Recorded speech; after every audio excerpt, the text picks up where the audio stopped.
Assalamualaikum warahmatullahi wabarakatuh. Kenalkan, nama saya Edi Rahman. Pada kesempatan kali ini saya akan mendemokan proyek sistem pengenalan pola dengan judul korelasi antara penanganan COVID-19 dengan Human Development Index atau HDI terhadap negara-negara di ASEAN di tahun 2021 menggunakan Cummings clustering dan library scikit-learn. Latar belakang dari yang saya ambil yaitu yang pertama ada pandemi COVID-19 yang dampaknya masih kita rasakan sampai saat ini, dan yang kedua adalah indeks pembangunan manusia atau HDI yang menjadi tolak ukur pembangunan apakah negara tersebut dapat dikatakan maju, berkembang, atau terbelakang. Nah, yang ingin saya cari tahu adalah apakah HDI ini masih relevan dengan keadaan dunia saat ini, apalagi ketika dunia dilanda oleh pandemi COVID. Apakah HDI ini mampu menjadi gambaran bagaimana negara tersebut dapat menangani hal tersebut.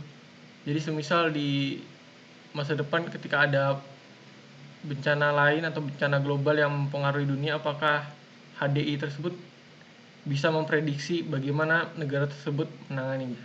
Seperti itu. Oke, langsung saja untuk pemilihan fiturnya.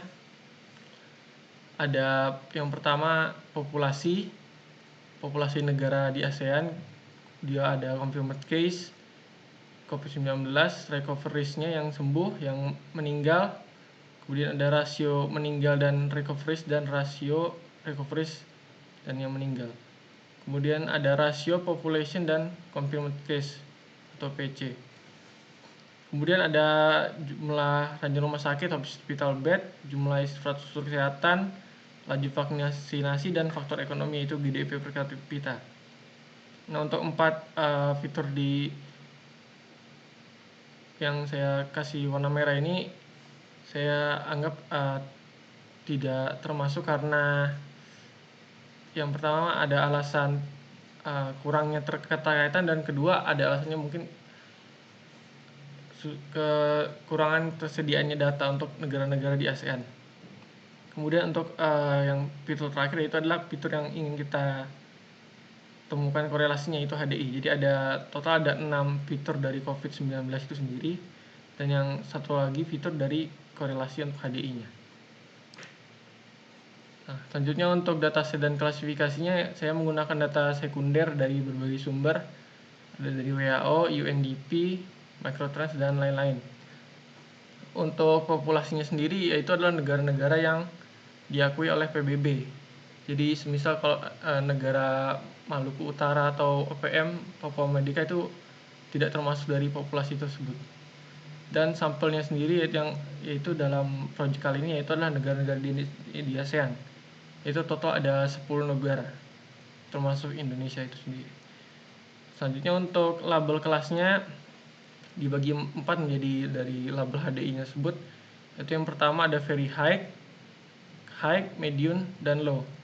Nah, untuk data sampel di ASEAN sendiri sayangnya tidak ada yang memiliki kelas low. Jadi pada kelasnya hanya menjadi 3 saja. Namun untuk pada klasifikasi nanti saya memperkirakan akan terdapat outlier. Jadi pada nilai K-nya meskipun kelasnya ada 3, tetap ditambah 1 menjadi 4, agar untuk nantinya data outlier tersebut akan bergabung dengan klaster yang terdekatnya. Nah, untuk studi kasusnya atau case-nya saya ada 5 kasus. Yang pertama ada Cummings clustering dari DR dan HDI. Yang kedua rasio RD dan HDI. Nah, ini untuk case 1 dan kedua saya belum menggunakan min-max normalization. Jadi untuk kasus ketiga dan 4 saya udah mulai menggunakan min-max normalization. Kenapa ini saya milih ada yang DR sama yang RD? Nah, untuk yang DR sendiri ini keuntungannya dia nilainya mirip dengan nilainya HDI. Jadi nilainya dari rentang 0 sampai 1 sama dengan HDI. Namun nilai DR ini dia berkebalikan arahnya. Jadi semakin besar DR-nya, itu kecenderungannya HDI-nya malah semakin kecil. Dan sebaliknya, jika misalnya RD-nya ini semakin besar, maka HDI-nya juga semakin besar. Jadi keuntungannya RD di situ, dia searah dengan HDI.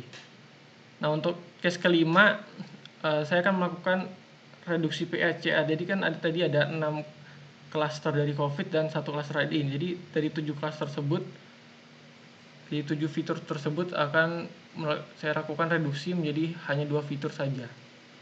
Ya, termasuk juga melakukan min-max normalization dan coming clustering.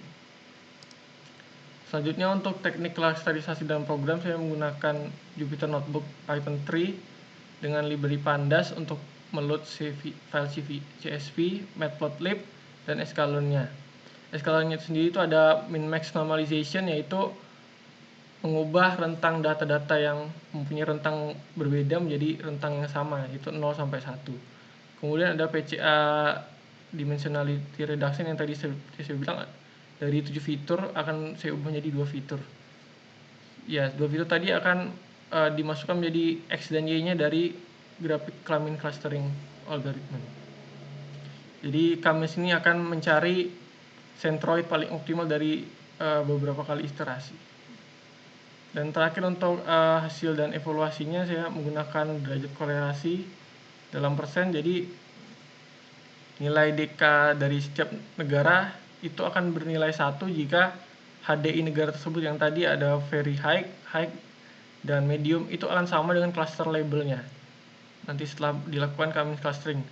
Dan sebaliknya akan bernilai 0 jika tidak sama hasilnya. Kemudian dari 0 dan 1 tadi, untuk mencari DK persennya akan dijumlahkan keseluruhan negara tersebut, dan hasilnya akan dibagi dengan 10 dari total sampelnya dikalikan dengan 100%. Hasilnya nanti akan menjadi derajat korelasi antara COVID-19 dan HDI. Langsung saja untuk demonya pada Jupyter Notebook. Di sini untuk kode yang pertama ada import library, yang tadi ada Panda, Matplotlib, dan Escalon, min-max scalar, PCA, dan Kamins. Langsung saja di run. Nah, untuk kode yang pertama ini untuk case yang ke-1 dan yang case yang ketiga. Nah, untuk case yang ke-1 tadi kan belum ada min-max-nya, jadi kita langsung aja run. Nah, untuk case yang pertama, ya sini kita lihat ya, udah ada outlier yaitu Singapura di sini. Jadi Singapura ini akan bergabung dengan klasternya very high, menjadi satu klaster. Kemudian ada klaster medium. Nah, di tengah ini yang klaster merah ini terdapat 2 medium. Jadi nanti derajat korelasinya bakal 8/10 atau 80% seperti itu. Kemudian jika kita gunakan min-max normalization-nya, nah maka akan jadi seperti ini. Singapurnya tetap jadi outlier, jadi dia akan bergabung dengan very yang ini. Nah, kemudian untuk medium dan high-nya di sini malah terpecah jadi 2. Jadi ada yang high di sini, ada 2 yang tidak sesuai. Kemudian yang medium di sini ada 1 yang tidak sesuai high. Jadi nanti kalau dihitung korelasinya ada 7/10 atau 70%. Ini untuk kasus case 1 dan ketiga. Kemudian untuk kode ketiga ini untuk case kedua dan keempat. Ini sama seperti tadi, kita tidak menggunakan min-max-nya dulu. Langsung saja kita run. Nah, untuk ketika tidak memakai min-max, dia rentangnya sangat jauh. Dan Singapura masih tetap menjadi outlier. Dan jika dihitung kasarannya, dia akan tetap masuk ke klasternya very high.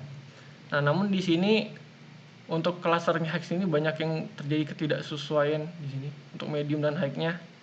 Jadi kalau misalnya ini dihitung akan menghasilkan 6/10 atau 60% saja. Kemudian jika kita gunakan min-max-nya, jika kita run, nah kalau kita run menggunakan min-max, dia rentangnya menjadi 1 tetap, dan Singapura tetap jadi outlier. Dia akan bergabung ke very high. Di sini sama seperti case yang pertama tadi, pada cluster high dia terdapat ada Filipina sama Myanmar yang medium ya. Di sini medium 2. Jadi kalau dicari derajat korelasinya itu 8/10 atau 80%. Ya, dan terakhir ini untuk case kelima. Ini case kelima ini ada dua cara sebenarnya, tapi saya gabung jadi satu karena hasilnya itu hampir sama gitu. Jadi yang pertama saya lakukan min max dulu, min max scaling, kemudian melakukan reduksi. Nah, namun untuk variasi pertama saya tidak lakukan min max lagi. Nah, jadi jika kalau misalnya tidak melakukan min max lagi, hasilnya akan menjadi seperti ini. Rentangnya tidak sama di sini. Dari minus 1,5 sampai 1,5, minus 7,5 sampai 1. Namun jika semisal saya menggunakan ini yang darinya seperti ini, kalau misalnya di run, dia plotnya hampir sama gitu. Clusternya sama, cuma yang berbeda hanyalah ini. Jadi dari rentangnya jadi 1. Karena sama, jadi saya gabung aja jadi satu case. Nah, untuk ketika menggunakan PCA sendiri, kali ini Singapura nggak jadi outlier, yang jadi outliernya malah Indonesia.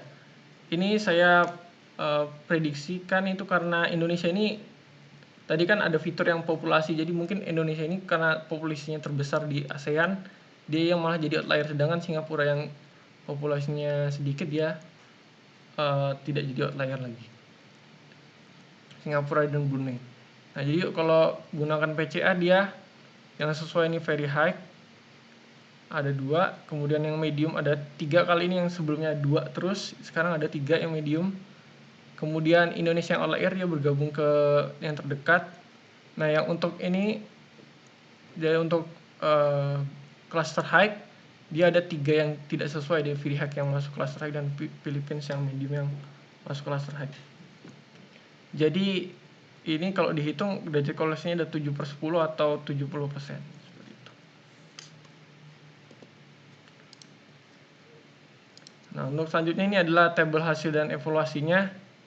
Tadi kalau untuk case ke-1 dia 80%, untuk case kedua ada 70%, untuk case ketiga ada 60%, case keempat 80%, dan case kelima 70%. Nah, jika dihitung intervalnya jadi dari 60% sampai 80%. Jadi sekitar 20% errornya. Nah, untuk rata-ratanya sendiri dihitung adalah sebesar 72%. Nah, ini jika dilihat untuk case keempat mungkin yang memiliki derajat korelasi paling tinggi yaitu 80%, namun untuk case kedua dan case kelima dia nilainya 70% ini lebih mendekati ke rata-ratanya 72%. Oke, untuk kesimpulannya sendiri, dengan demikian setelah menggunakan algoritma Cut-Mins dengan 5 case berbeda tadi, didapatkan derajat korelasi penanganan COVID-19 dan HDI di negara-negara ASEAN di tahun 2021. Didapatkan intervalnya sebesar 60 sampai 80% atau error rate-nya sekitar 20%, dan rata-rata DK-nya sebesar 72%. Untuk sarannya sendiri, yang pertama ada untuk menambah data training, karena tadi kan masih regional ASEAN, masih ada hanya 10 data. Jadi sangat rentan sekali terjadinya overfitting, apalagi tidak ada kelas low tadi. Untuk yang kedua, saran kedua, karena tadi ada outlier ya Singapura atau Indonesia tadi, maka klasterisasi kami ini masih ada kelemahan. Jadi disarankan untuk menggunakan klasterisasi dengan algoritma yang berbeda, yaitu SPM atau HCA atau yang lainnya begitu. Dan yang terakhir disarankan untuk melakukan modifikasi tadi, modifikasi fitur-fitur baru. Apakah mungkin tadi yang fitur yang sebelumnya mungkin kalau ditambahkan dapat mengurangi atau menambah dari nilai DK tersebut, jadi untuk mencapai nilai DK yang lebih akurat. Dan terakhir dilakukan kembali untuk rentang waktu 2022, 2023 dan seterusnya jika data telah ada yang data terbaru. Nah, jadi tadi saya lupa sebutkan kalau datanya dari 2001, kenapa dipakai yang 2021? Karena untuk HDI sendiri itu data terbarunya masih data 2022. Nah, data 2022 itu data HDI tahun 2021. Nah, jadi data yang saya pakai yang HDI dan COVID-nya itu di tahun 2021. Nah, semisal sudah ada yang terbaru yang 2022 dan 2023, mungkin bisa dilakukan algoritma kembali. Mungkin itu saja dari saya. Terima kasih atas waktunya. Mohon maaf jika ada kesalahan. Assalamualaikum warahmatullahi wabarakatuh.